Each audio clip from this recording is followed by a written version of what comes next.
Hey everyone, in this video let's take a look at question 207, course schedule on Leetcode. This is part of our blind 75 list of questions, so let's begin. In this question there are a total of num courses that you can take, labeled from 0 to num courses minus 1. You're given an array prerequisite where prerequisites of I equal AI BI indicates that you must take course B before you want to take course A. For example, if the pair has 0 and 1, this indicates that in order to take course 0, you have to take course 1 first. We want to return true if we can finish all of the courses. Well, let's take a look at the examples that we have here. You can see that there's two courses, 0 and 1. And what can we have? Well, here, in this case, it means that in order for us to take course 1, we have to take course 0 first.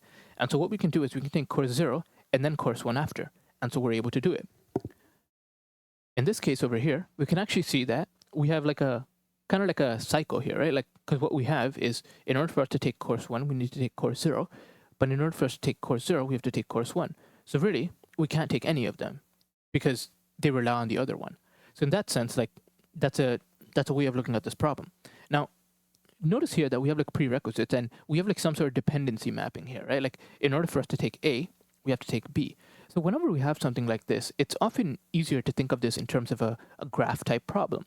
Well, why graph type problem? Because in graph type problems, specifically directed graph type problems, we can illustrate this dependency.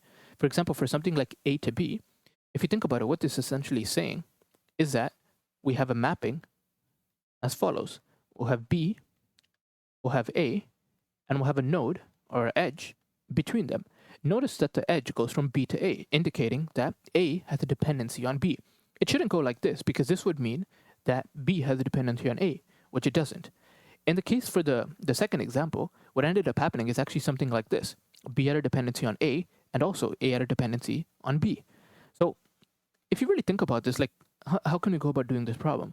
Well, in the normal case, right, like let's just assume we had something like, maybe we had something like this, maybe there's like a node here, C, and maybe something like this, right? So in this case, what can we do? Well, we can take C and then B and then A, right? Because A depends on both C and B, so we can't take C and then A. So what's one thing we could do? And maybe here, out here, there's actually like D, and maybe this maps to something like E, for example.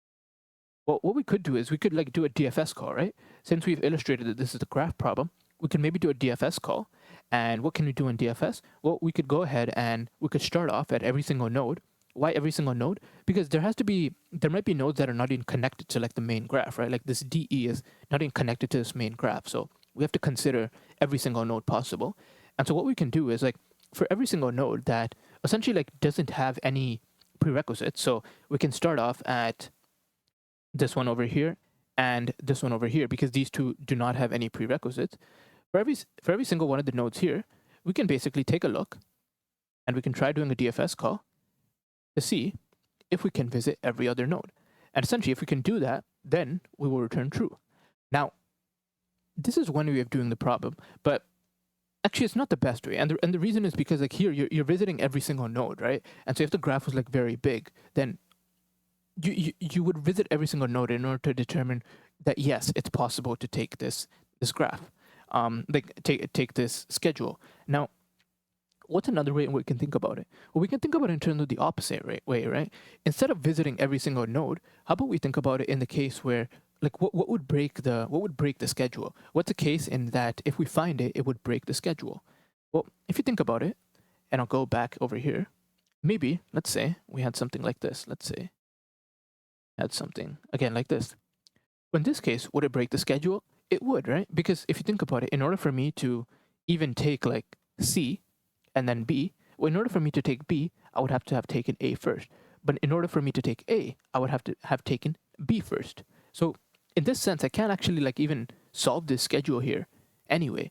And really, if you just think about like what's happening here, notice here that we have kind of like a dual dependency, right? Like dependency on both sides. And so kind of like what you can refer to this as is a cycle. This is essentially just a cycle in the graph. So what we can note here is like if we have a graph which is perfectly good, but like somewhere downstream we have like some sort of cycle, then we know that the schedule is impossible. So maybe we have something like this. Maybe this is good. Maybe this is good. Maybe here we have something like this.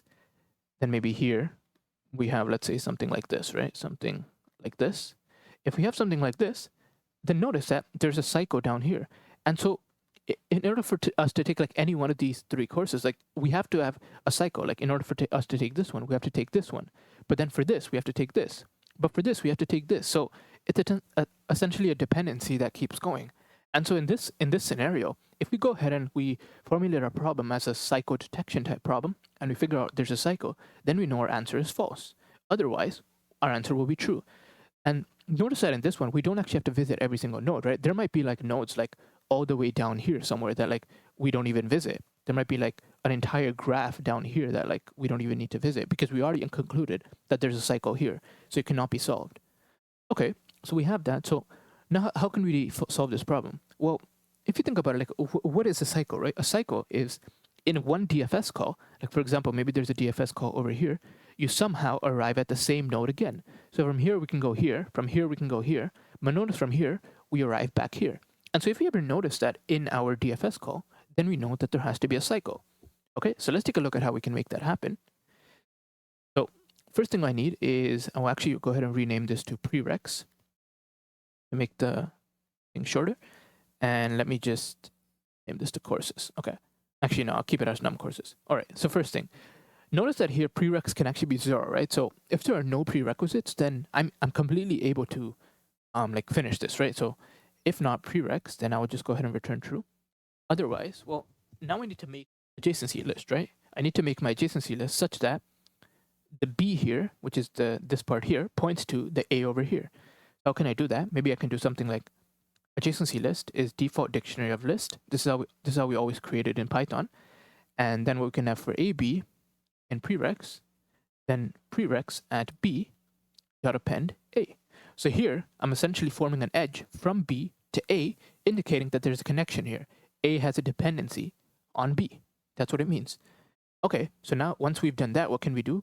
Well, in order for us to determine whether it's a cycle or not, again, we have to like go through all of the nodes, right? We have to go through all of the nodes.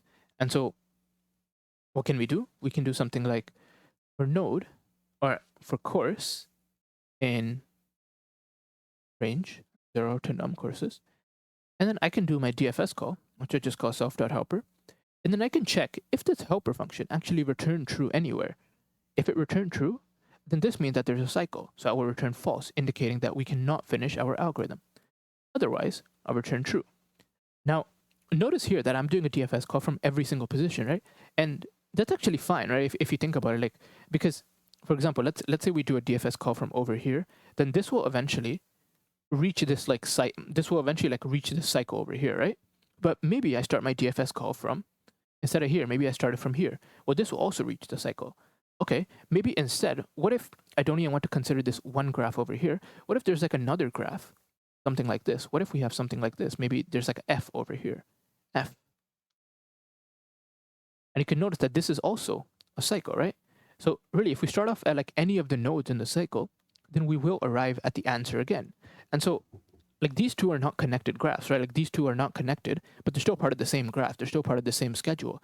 But you can see that like by starting off at any of the nodes, and like we have to consider each and every one of them, because if we just consider the ones here and there's a cycle like somewhere here, then we'll never arrive at the answer, right? So that's why we have to consider every single node.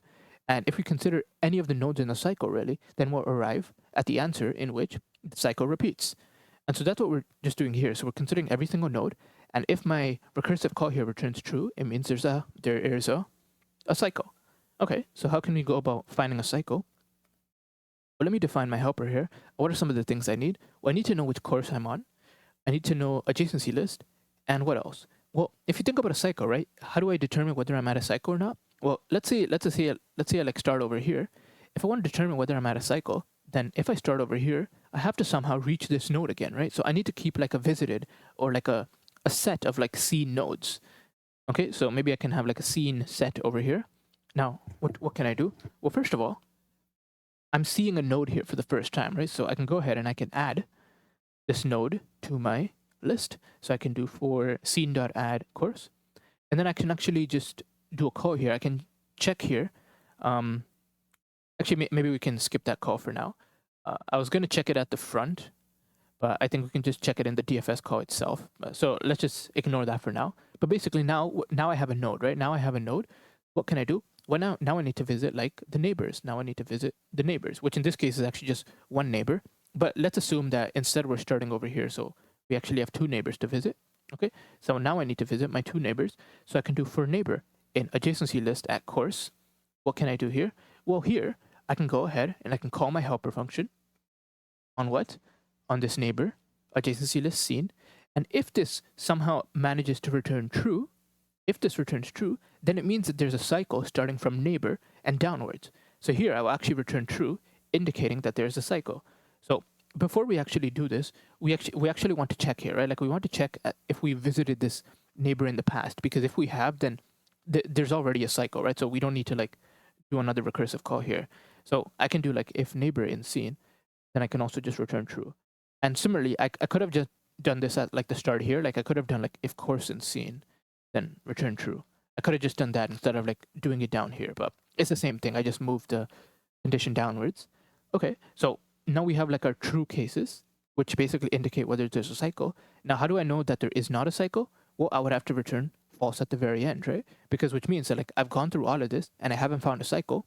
But so in this case, I would return false.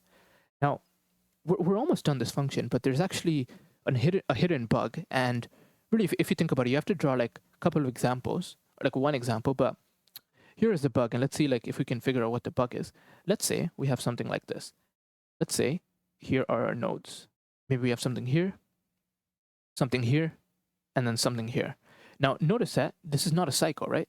We would take this node first, and then we would take this one, and then finally, we would take this one here, right?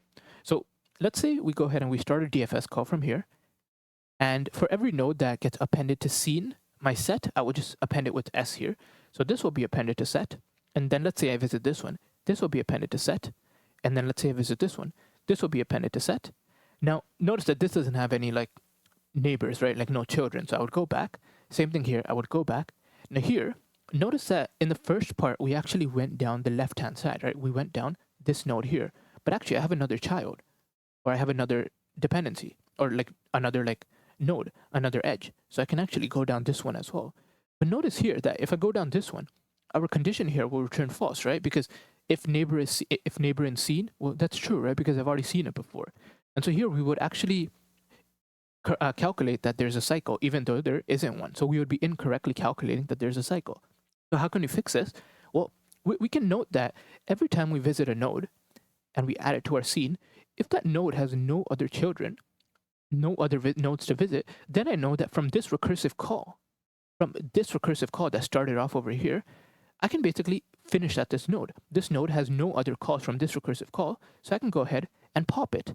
And so now if I pop it, what does this mean? Well, it means that from this left-hand side here, I was able to visit this without any cycle. But maybe I can still visit it on the right-hand side. And so that's why I have to remove it from my scene. Because in this case, if I visit it from the right-hand side, then I should be allowed to, right? And so now I can add it to scene. And then again, I can pop it off. And then actually here, we'll also like end up just finishing the algorithm here. But we can notice that like if I hadn't popped it off, then we would be incorrectly returning that there's a cycle. But what we have to do is like once we are finished a recursive call, then for each one of the nodes that we visited, we should pop them off because it's possible they might be visited from another location. So after this, we actually have to do something like scene.remove course. And so this is pretty much all we have to do in this question. So let's take a look here. What do we need to pass in? Well, course will be course, adjacency list. Scene here will be a set. So let's take a look at this. I'll go ahead and submit it. See if we arrive at the answer. So notice here that, okay, I need to find this as a set.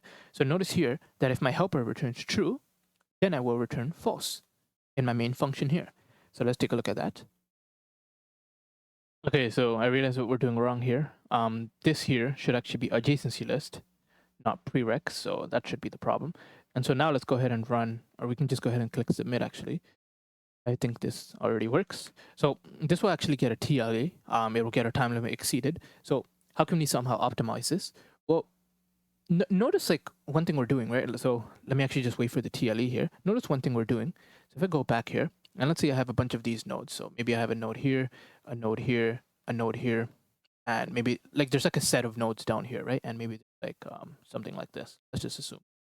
Now, when I'm doing my initial recursive call, let's say I have something like this, maybe I have something like this, and maybe this links to somewhere like this, right?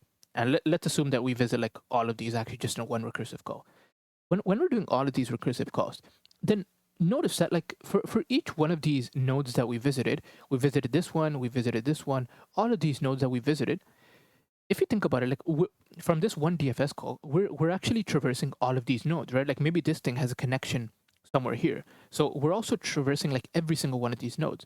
So really, instead of doing a DFS call from these nodes again and again, even though like we've done it from this central location here and we verified that there are no cycles, if we visit like a node again here in our new DFS call, then it doesn't really make sense to like do it again because we've already visited it from our initial DFS call over here. This initial DFS call will visit all of the nodes down here.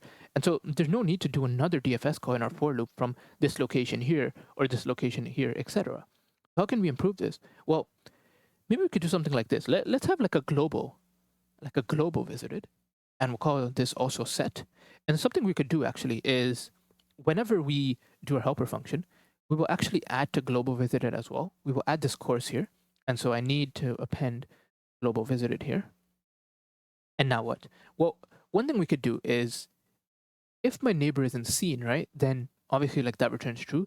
But if we've like visited this neighbor in the past, like maybe we've like visited this like we've already like visited this node in the past. So if we can check like if neighbor in global visited, then we've already checked this neighbor before, right? Maybe in another recursive call. It's like, for example, maybe we had something like this. Let's assume we had something like this. And then maybe we had another node here, something like this, right? So whenever we process this one, we process this one as well. And so the next DFS call, when like in a new DFS call, when we go ahead and process this one, I don't actually need to process this anymore because this was already processed in this DFS call here. And so in that sense, if neighbor isn't already in global visited, I can just continue. I don't want to process this neighbor anymore. So that's one thing we could do. Now, another thing we would have to do is like over here, right? Like when we're actually doing our for loop call, again, we can check if course not in global visited, then again, we can consider this. If it isn't global visited, then we won't consider it because we've already visited in the past. So now let's go ahead and submit this to see if it works. And I am missing visited here. So notice that we have like two sets of like visited, two sets of seen, right? We have the seen here, which is like for the initial stack frame, and then we have the seen here for like the global stack frame. So that's kind of the point of like these two variables here. Now, it turns out that like we can actually extend this algorithm one more time. Like even though this is like basically O of V plus E, if you think about it, but we can still extend this algorithm one more time. V plus E being like vertices plus edges. We can still extend this algorithm one more time using something called a topological sort. And so I'll go ahead and do that. But yeah, if you want to kind of stop the video here, you can. But topological sort is another way in which we can approach the same problem. So I do want to discuss it in this video. So let's go ahead and discuss the topological sort algorithm. Okay, so what is topological sort? And so I'm actually going to go ahead and look at the Wikipedia article here, because I think it has a very good definition. But essentially, topological sort is something you can use in a directed graph. And you want to use this when you have some sort of order to follow, right? For example, here, such that every directed edge UV from vertex U to V, U comes before V in the ordering. So for example, if you kind of think of this, right? Maybe this represents something like tasks to be performed, and the edges might represent constraints that one task be performed before the other one. So maybe here, like for task 8, we have to actually finish task 3 first. If you think about it, we can apply the same thing to our question. Basically here, the 8 over here, instead of a task, we can think of it as a course to take, and this node here represents, or this edge here represents the constraints such that you must take this course here before you take this one here. And so topological sort, now I can talk about like how I can actually go about doing this algorithm. And essentially what we want to do is, first of all, note here, like let's suppose all of these were courses, right? All of these were courses. Well, first of all, in topological sort, instead of using a DFS, we use a BFS, a breadth first search. And what do we do? What do we need to add on to the queue initially? Well, if you think about it, for all of the nodes, right, like the node 11, 8, 9, 2, all of these have dependencies, right? They're dependent on courses you had to have taken in the past. So really, if you think about it, for topological sort, the things you want to add into the queue are the courses that you can take that have no dependencies. And basically, for example, maybe there's 3 over here, right? So let's actually go ahead and copy this, and maybe I can just copy from here. Let's go ahead and copy it. And so we have over here, what do we have? So for 8 here, looks like we have 2 dependencies, right? We have 2 dependencies, the 3 and the 7. For this 10 here, again, it looks like we have 2. For this 9 here, again, we have 2. For this 2 here, just 1, and then etc., right? But basically, notice that the 3 doesn't have any dependencies. So we can start off at the 3, and basically for all of the nodes that we can visit from the 3, every time we visit a node, we will decrease the dependency count by 1. We'll decrease the dependency count by 1. And notice that maybe like eventually if when 11 goes ahead and visits this 10 here, then, or maybe instead of 11, we can consider the 7 here because 7 actually has no dependencies. So when 7 goes ahead and visits this 8 over here, this dependency count here becomes 0. And so what does it mean? It means now we can actually go ahead and visit node 8. And so we can keep going in this graph along this route. And if it's a graph in which everything, we can take every course, then all of these at one point will be the value 0. All of these will be the value 0. And so we will visit every single node. And so we can keep track of like all of the courses that we visited. If we have a cycle anywhere, then at any specific point, once we break out of the loop, or once we are finished and we can't visit any more of these items in the queue, then we can understand that we visited X amount of courses. But if X amount of courses does not equal the number of courses, then we know again that here we cannot arrive at the answer, which means that it's impossible to do the ordering. So let's take a look at how we can do this. So I'll actually just go ahead. Maybe I can keep the helper, but clean up a lot of this. So first thing I need is I will go ahead and I'll keep my prerequisite list just as it is. And now what do I need? Well, I need a queue, right?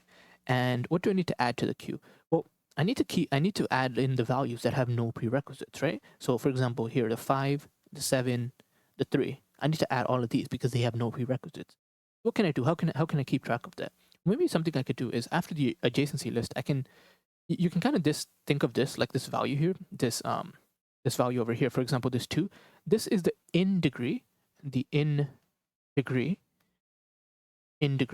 of 10, which basically means that there are 2 nodes coming in, 2 edges that are coming in. And so we can maybe create a list here in degree, and this will have number of courses, the size, right? Number of courses as a size. And what we can essentially do here is, if you think about it, when we have this connection here, then the in degree of A increases by 1, right? Because we know that A is dependent on B. So there's the edge from B to A. And so the in degree of A increases by 1. And so in order for me to add on to my queue, what I can do is I can go like index item in enumerate. Actually, I guess I can just go to the courses, right? I can just do for course in range 0 to some courses.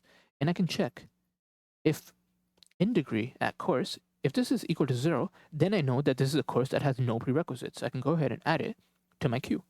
And actually in this one, we don't even need a scene, like a visited array. So you might notice that over here in this algorithm, like we don't even have a visited array anywhere. So we don't need to keep track of that. So even if we have cycles in the graph, so that's something we want to note about. So let's take a look at what happens here. So we can just take a look at this. So while S is not empty, so S, what is S here? S is all nodes without no incoming edges. So this is essentially our queue. So now that we've added in this, we can just follow our normal queue approach. So I can do while queue. And so then what am I doing? Well, then I'm going to remove a node. So this is like my cur is equal to queue.pop. And I'll pop from the front. Now what? Well, now I need to, this is like, we don't need to really worry about this one now. But in this one, we'll go through all of our neighbors. So now we can just do, this is a normal queue approach. So I can do for neighbor in adjacency list at cur. And then what? Well, notice here that we want to remove the edge and we want to check that there are no other incoming edges. And if that's the case, then we will insert that neighbor into the queue. What can we check here? Well, first thing we could do is we can do in degree at neighbor decreases by 1, right? Because it's like maybe we're on the 7 here and you process this 8 here. So this 8, if it had initially 2 edges coming in, now it has 1 edge. And then I can actually check, I can check if in degree at neighbor, if this is equal to 0, then it means that 8 is ready to be processed because we've already processed all of the prerequisites of 8. So I can do queue.append neighbor. And that's essentially all I have to do here. Now, if you take a look at what's happening here, every time we run our queue, right, every time we have an iteration of this, we're processing one course, or we're processing courses. So we can maybe keep track of like num taken, or I guess like num courses taken. Let's just call it num taken, or maybe just taken. We'll just call it here. Then the first time when you process it, we'll have taken one course, and so we will continue to do this. And in the very end, I just want to return that taken is equal to num courses. And if this is the case, then what it means is I was able to process every single one of these nodes here. Otherwise, I was not able to do that, in which case we can return false. So let's take a look at the test cases here. And we can go ahead and submit it. And so we can arrive at the answer. So this is actually a breadth first search approach, and we don't have to worry about cycle detection or anything. Essentially, all we start off by doing is just adding the nodes that have no prerequisites, and then for each of the nodes that it links to, we decrease their in degree by 1, and then we can see if we can add them on. And so if we can process everything, then we know that there's a valid schedule. And so this video is probably going to be on the much longer side, but we wanted to discuss two algorithms here, DFS and the topological sort. And so this one is topological sort is often very useful for these ordering type questions when you have some sort of order. And for the time, it's basically just vertices plus edges. And for the space, kind of same, just the size of the graph in terms of the number of nodes.